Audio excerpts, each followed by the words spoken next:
بسم اللہ الرحمن الرحیم۔ رسول اللہ صلی اللہ علیہ وسلم کی وصیت۔ حضرت ابو درداء رضی اللہ تعالی عنہ فرماتے ہیں کہ مجھے رسول اللہ صلی اللہ علیہ وآلہ وسلم نے وصیت فرمائی، اللہ کے ساتھ کسی کو شریک نہ کرنا،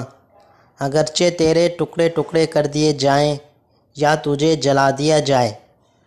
اور قصداً فرض نماز نہ چھوڑنا، کیونکہ جس نے قصداً نماز چھوڑ دی اس سے اللہ کا ذمہ بری ہو گیا، اور شراب مت پینا کیونکہ وہ ہر برائی کی کنجی ہے، والدین کی اطاعت کرنا حتیٰ کہ